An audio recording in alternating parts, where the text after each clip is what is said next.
Hello friends, इस video में आपको एक एग्जाम्पल के थ्रू बताऊंगी कि कैसे हम टैक्स कैलकुलेट करेंगे। अगर मान लीजिए एक इंडिविजुअल है और उसकी इनकम है 15 लाख रुपए। कितनी है? 15 लाख रुपए।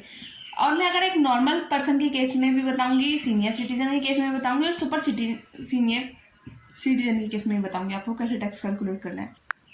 तो हम देख लेते हैं। अगर मेरी इनकम, मान लीजिए मैं एक नॉर्मल पर्सन हूँ और अगर मेरी इनकम 15 लाख रुपए है तो मैं उस पर टैक्स कैसे कैलकुलेट करूँगी। तो मेरा पहला 2.5 लाख रुपए पर तो मुझे कोई भी टैक्स नहीं देना। देखिए, मेरी टोटल इनकम थी 15 लाख रुपए, ठीक है, और मुझे उस पर 2.5 लाख पे कोई भी टैक्स नहीं देना। 2.5 लाख पे कोई भी टैक्स नहीं देना, तो ये तो मेरा हो गया नील। अब मेरा बैलेंस कितना बचा? 12,50,000, ठीक है। अब अगले 2.5 लाख पे मेरे को कितने परसेंट से टैक्स देना है? 5% से टैक्स देना है।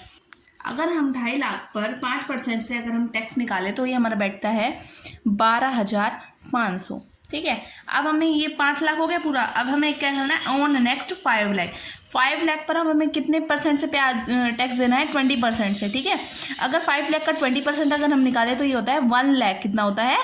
1 लाख, ठीक है।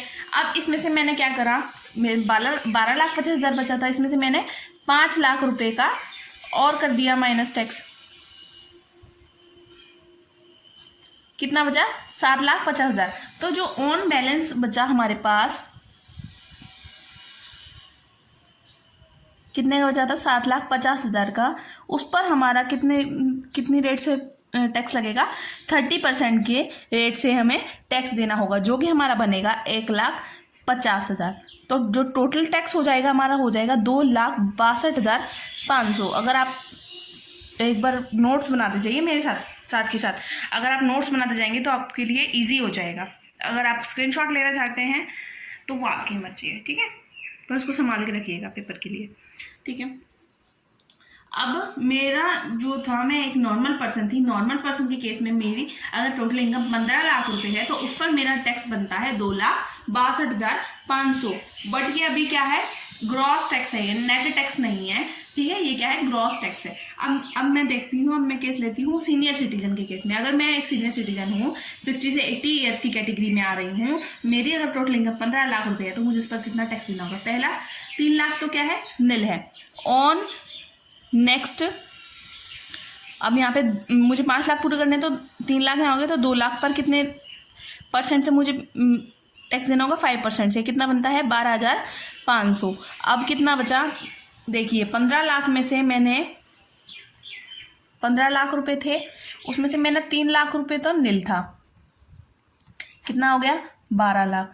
12 लाख में से मैंने क्या करा?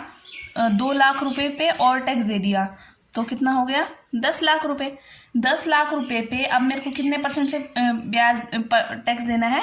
20% से, ठीक है। तो 5 लाख पर अब मैं अगले 5 लाख पर टैक्स दूंगी। सॉरी, हम 10 लाख पर नहीं दूंगी, अगले 5 लाख पर दूंगी, क्योंकि हमारा रूल भी कहता है ना, पहले 3 लाख तो नील है, फिर अगले 2 लाख पर 5% है, फिर अगले 5 लाख पर 20% है, फिर बैलेंस फिर हमें 30% देना है। तो मैंने ऑन फर्स्ट 3 लाख निकाल दिया, नेक्स्ट 2 लाख निकाल दिया। नेक्स्ट 5 लाख पर मैं कितने परसेंट से इंटरेस्ट दूंगी? वो टैक्स दूंगी 20% से, जो कि मेरा बनता है 1 लाख रुपये। कितना बनता है? 1 लाख रुपये। अब जो मेरा बैलेंस बच गया, कितना बचा? 5 लाख बचा यहाँ पे बैलेंस, ठीक है। अब 5 लाख पर ऑन बैलेंस जो मेरा 5 लाख बचा है, उस पर मैं कितने परसेंट से टैक्स दूंगी? 30%। कितना बनेगा? 1,50,000 रुपये। कैलकुलेट करके देख लीजिएगा। अब मेरा टोटल टैक्स कितना बना? 2,60,000 रुपये। यानी कि अगर मैं एक नॉर्मल पर्सन हूँ, नॉर्मल पर्सन को ज़्यादा टैक्स देना होगा in comparison of senior citizen और सुपर सीनियर सिटीजन पर्सन, ठीक है। उसके बाद अगर हम यहाँ निकालते, अगर मैं एक सुपर सीनियर सिटीजन हूँ और मेरी इनकम क्या है? 15 लाख रुपए है, तो मेरा पहला 5 लाख रुपए, अगर मैं सुपर सीनियर सिटीजन हूँ तो मेरा पहला 5 लाख रुपए तो नील होता है, उस पर मुझे कोई भी टैक्स नहीं देना, ठीक है। 15 लाख में से अगर मैंने 5 लाख माइनस कर दिए तो मेरा क्या बचा? 10 लाख रुपए बचा, ठीक है। पहले 5 लाख पे कोई टैक्स नहीं देना, अगले 5 लाख पे मुझे 20% देना है। तो अगले 5 लाख पे मैं कितना दूंगी? 20% से अगर मैं टैक्स दूंगी तो मेरा टैक्स बनेगा 1 लाख रुपए। कैलकुलेट करके देख लीजिएगा साथ ही साथ। और अगर नोट्स बना रहे हो तो और अच्छा है। अब यहाँ पे क्या बचा है, जो भी बैलेंस बचा है, बैलेंस कितना बचा है, 5 लाख पे मैंने टैक्स दे दिया, कितना बचा, 5 लाख रुपए बचा। तो जो ऑन बैलेंस 25 लाख है,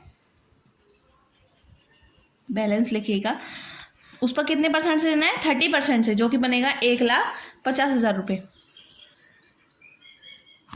टोटल टैक्स कितना हुआ, 2,50,000। तो आपको अब डिफरेंस पता चल रहा होगा। यहाँ पर मेरे को 2,50,000 देना है, यहाँ पे 2,60,000 देना है, यहाँ पे 2,62,000 रुपये, 62,500 देना है। तो आपको अब यहाँ पे समझ आ गया होगा कि हम कैसे टैक्स कैलकुलेट करते हैं एक इंडिविजुअल का, ठीक है, अकॉर्डिंग टू ओल्ड टैक्स रेजिमे। अगर आपको वीडियो पसंद आई होगी तो like, comment, share and subscribe जरूर कीजिएगा। Thank you so much. Screenshot लेना है तो ले लो।